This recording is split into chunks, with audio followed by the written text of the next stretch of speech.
They said no one could replace him. Cliff White, the man who built empires, who turned blueprints into skylines.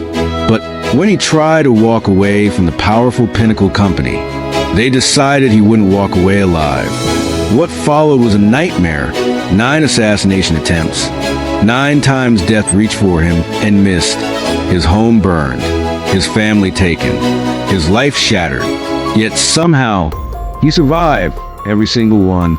This is the story of Cliff White, the man who wouldn't die, the man who turned tragedy into justice, and built something greater than fear itself. Zenith. The story of Cliff White begins not in chaos, but in quiet perfection.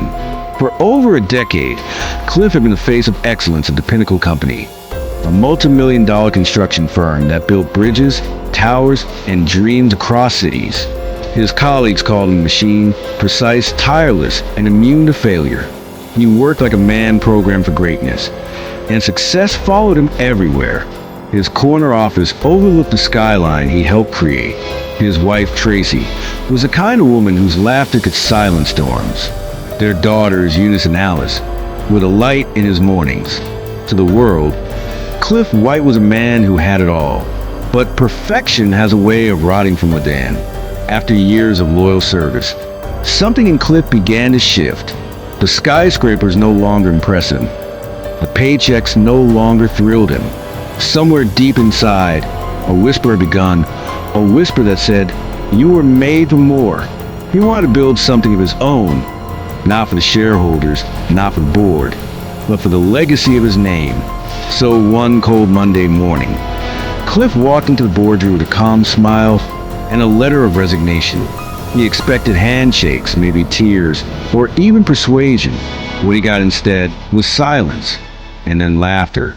The CEO of Pinnacle, Martin Hale, was not used to losing. His empire was built on control. Control of people, control of projects, control of men like Cliff. When Cliff handed in that letter, he didn't see ambition, he saw betrayal. Indispensable men don't quit, Cliff. Hale said with a smirk that barely hid his fury. Your family. You don't walk out on family. But Cliff was done. He turned in his keys, shook the hands he could trust, and drove home, or tried to, halfway through the freeway. Cliff's car began to hum strangely. A faint hiss beneath the engine. He pressed the brakes. Nothing. His heart stopped. The car was flying down a rain-slick highway at 100 kilometers per hour, metal and glass screaming. Cliff yanked the wheel, eyes wide, as the world turned into a blur of headlights and honking horns. He pulled a handbrake and snapped off. The steering locked. For a brief second, he saw his reflection in the rear-view mirror, calm, resigned, almost serene. So this is how it ends. But fate wasn't done with him yet. The car spun off the road, rolled twice, smashed through a guardrail. When it finally stopped, upside down in a ditch, smoke rose from the engine like a ghost leaving a body. Paramedics found him crawling out of the wreckage, drenched in blood, but alive. Later, a police report confirmed it. The brake lines had been cut. That night, Cliff stood before a shattered car and whispered, "Martin Hale, you just declared war." After the accident, Tracy begged him to go to the police. Cliff refused. He knew Hale, a man with influence deep in every corner of the city. No law would touch him. Instead, Cliff started moving his plans underground, quietly forming the blueprint for his own company. He called it Zenith, a name born out of defiance. He would rise higher than Pinnacle ever dreamed. But the war wasn't done following him. One night, long after midnight, a strange crackle woke him from sleep. The air was thick, too thick. He stumbled out of bed and saw it. Flames crawling up the curtains like serpents. "Tracy, the girls," he shouted. He grabbed Alice, barely 6, from a room as Eunice screamed from the hallway. Tracy was pulling her out when the ceiling exploded in a shower of sparks. The entire house was an inferno. Cliff fought through smoke and heat, dragging his family out through the kitchen door. Outside, he collapsed on the lawn, coughing, holding his daughters in his arms. The fire department arrived minutes later, but their house, their memories, their life were gone. Investigators said it was faulty wiring, but Cliff knew better. He found the smell of gasoline beneath the ashes. Someone had made sure his home became his grave. With nowhere else to go, Cliff moved his family into a rented apartment downtown. But he didn't stop. Zenith was growing. Quietly, he recruited loyal engineers from Pinnacle, those who had once worked under him, and they followed without hesitation. Word spread fast and reached Martin Hale's ears. And Hale decided it was time to end the game. It happened 3 weeks later. Cliff had gone to meet an investor at Pinnacle Tower. Ironic. The building he helped design. The elevator door opened, and he stepped in, pressing for the 12th floor. The doors closed. Then came the shudder. Then the free fall. The elevator cables had been cut. The car plummeted like a stone. In those few seconds of descent, Cliff saw flashes, his daughter's faces, Tracy's laughter, the skyline he built. He whispered a prayer, not for life, but for peace. Then, a deafening crash. Metal twisted. Dust filled his lungs. When the emergency team pried the doors open, Cliff was unconscious, but alive. The metal frame that should have crushed him had jammed halfway through, trapping air just enough to save him. Even death was confused. After the elevator accident, Cliff's friends began to vanish. One of his engineers was found drowned in a lake. Another died in a road accident. Cliff knew the pattern. Hale was erasing every trace of his rebellion. Still, he pushed forward, and investors kept coming. One of them, a smiling man named Richard Levins, invited him for dinner at an upscale restaurant. Cliff went, though his instincts buzzed like static. They toasted to success, and Richard poured him a glass of wine. "Here's to Zenith," Richard said, raising his glass. Cliff smiled, lifted his, and paused. The reflection of the wine shimmered oddly. He dipped a finger in and sniffed. Bitter almond. Cyanide. Without saying a word, he set the glass down and leaned forward. "Tell Hale," he said coldly. "He's getting sloppy." Richard froze. And then Cliff stood, walked away, and left the untouched wine on the table. A silent warning that he knew everything. That night, Richard Levins vanished from the city. Cliff decided it was time to end it. To gather every file, every document that proved Pinnacle's corruption, and take it straight to the authorities. He arranged a meeting with a lawyer the next morning. Tracy and the girls would stay behind. He told them it was just one more day, and then it would all be over. But death was already waiting. As Cliff drove away from the apartment, a neighbor shouted something behind him. He couldn't hear over the sound of the engine. Minutes later, a blast tore through the city block. His apartment windows shattered outward in a ball of fire. He screamed, slammed the brakes, and ran. By the time he got there, it was too late. The paramedics were covering 3 small bodies with white sheets. Tracy, Eunice, Alice. The explosion was meant for him, planted beneath his own bed. But fate, in its cruel precision, had spared him again and taken everything else. For days, Cliff vanished. No one saw him. No one heard from him. It was said he wandered the city like a ghost, silent and hollow-eyed. But inside that silence, something burned. Something darker than rage, deeper than grief. He began gathering evidence, tracking every wire transfer, every forged contract, every bribe tied to Martin Hale. He had nothing left to lose now, and that made him unstoppable. He sent anonymous letters to reporters, built secret partnerships, and waited for the right moment to strike. And then one night, a message came to his private server, an invitation from a source inside Pinnacle claiming to have proof of Hale's crimes. The meeting place, an abandoned shipyard at the edge of town.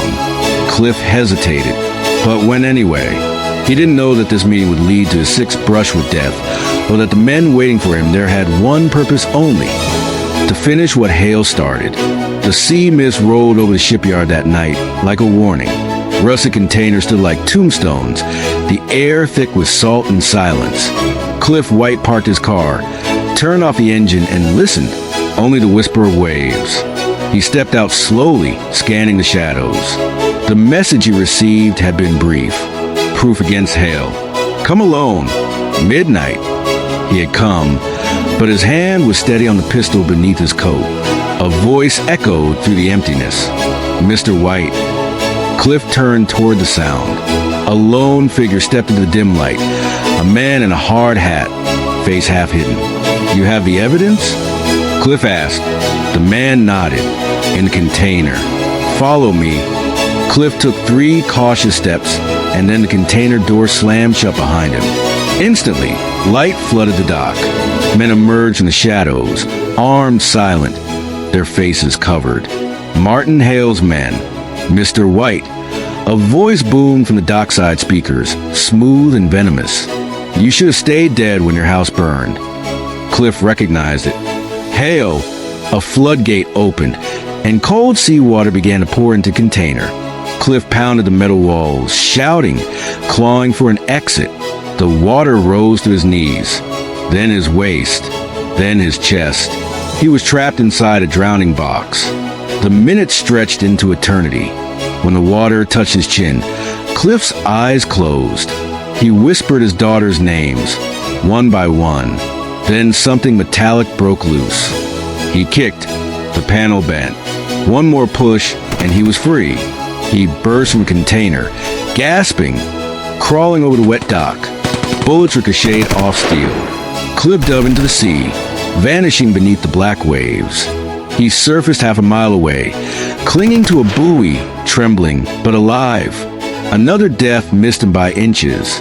After the ambush, Cliff went underground. The city police dismissed his reports as business rivalry. No one would take on Pinnacle's empire. He hid in safe houses, living on instant coffee and vengeance. His body bore scars, but his spirit had turned to stone. He trusted no one, until he met Daniel Gray, a former Pinnacle accountant. Daniel claimed he had evidence, bank statements, coded transactions, enough to destroy Hale. For weeks, they worked together in secret. Cliff started to feel hope again, until one night, Daniel didn't show up for their meeting. Instead, Cliff's phone buzzed. A private number. A video message. It showed Daniel tied to a chair. Behind him stood Martin Hale, smiling coldly. Loyalty, Hale said, looking straight into the camera, is a currency most men can't afford. But I buy mine in blood. He pulled the trigger. The camera tilted, catching Hale's face one last time. Next is you, Cliff. That night, Cliff smashed the phone and wept. Not because of fear, but because death kept circling him, teasing him, never claiming him. He was starting to believe he wasn't meant to die until justice was done. Months passed. Cliff gathered every surviving shred of proof against Pinnacle. Falsified safety reports, offshore accounts, and a chain of bribes that reached senators and ministers. He leaked fragments to journalists, feeding the city's hunger for scandal. Soon, Pinnacle's name was poisoned. The government launched a formal investigation. Hale was cornered. But monsters don't surrender quietly. On the day Cliff was to testify, the courthouse square was packed with reporters. Cameras flashed as he stepped out of the black SUV, flanked by 2 detectives. A single sound broke the chaos. Crack. The detective beside him fell. The crowd screamed. Another shot. Glass shattered. Cliff dug behind a concrete pillar as snipers rained bullets from the rooftops. The air was thunder. The ground trembled. One bullet grazed his arm. Another tore through his coat. He crawled, bleeding, until a security van screeched beside him and dragged him inside. They sped away under fire. Cliff watched through the rear window as the courthouse descended into chaos. The police later recovered the sniper's rifle from the rooftop. Inside its case was a card, white, embossed with a single word in gold. Pinnacle. Pinnacle was collapsing. Hale's empire was rotting from the inside. But Hale had one final move left. The kind of ending only a man with nothing to lose would plan. 2 nights before the final hearing, Cliff received a call from an unknown number. A child's voice whispered through static, "Daddy, His heart froze. It was Alice's voice. "Who is this?" he demanded. The line clicked, then went dead. 10 minutes later, his phone buzzed again. This time, a text. "Come to the old Pinnacle plant. Come alone if you ever want peace." Cliff knew it was a trap, but his instincts or his grief dragged him there anyway. The plant was dark, the smell of chemicals heavy in the air. He moved carefully, flashlight slicing through the dust. Then he saw it. A figure sitting in a chair at the center of the room. Martin Hale. "End of the road, Cliff," Hale said, his voice hoarse. "You took my company, my men, my name. Now we both burn." Hale raised a detonator. Cliff ran. The explosion tore through the factory, turning night into daylight. Flames roared through the walls. Metal twisted like paper. Cliff was thrown into the air, his body smashing through a window before hitting the dirt outside. Everything burned, his skin, his lungs, the sky. He crawled, dragging himself toward the road, coughing blood. Behind him, the Pinnacle plant collapsed in a wave of fire. That was the last anyone saw of Martin Hale. His body was never found. When Cliff awoke 3 days later in a hospital bed, he was wrapped in bandages from neck to ankle. Reporters waited outside his room. The explosion had blown open every secret Hale tried to bury. Evidence recovered from the ruins linked Hale to a decade of embezzlement, sabotage, and murder. The board members turned on each other. Arrests followed, and when the trial began, the courtroom fell silent as Cliff White took the stand. His voice was calm, steady. He spoke of loyalty turned to greed, of family loss or revenge, of 9 times he faced death and 9 times he walked away. "The Pinnacle Company thought it owned my life," he said, his voice trembling. "But what they never understood is, when a man has lost everything, you can't threaten him anymore." The jury didn't take long. The verdict was unanimous. Guilty. Months later, Cliff stood on an open field outside the city. The skyline glowed gold in the morning sun. A sign was being raised, bold letters across steel. ZENITH Construction Group. It was everything Pinnacle had promised, but never delivered. Fair wages, safety, truth. A company built not on power, but on principle. Cliff watched the workers laugh and talk as they assembled the frame of the new headquarters. His left arm still ached from the bullet wound. His back bore the scars of fire. But inside, he felt something he hadn't felt in years. Peace. Tracy's wedding ring hung from a chain around his neck. His daughters' names were engraved on a plaque by the entrance. For Eunice and Alice, the dream that never dies. A journalist once asked him how he survived all 9 attempts on his life. Cliff smiled faintly and said, "Maybe death got tired of chasing me. Maybe faith outran fear. Or maybe it just wasn't finished watching me build." Years later, ZENITH became the biggest independent construction firm in the region. The story of Cliff White spread. The man who escaped death 9 times. Some called him lucky. Others called him cursed. But those who truly knew him said he wasn't either. He was simply a man who refused to die until justice did. And on quiet nights, when the wind sweeps through the glass towers of the city, workers swear they can hear a whisper in the air. You can break a man's body, but not his will.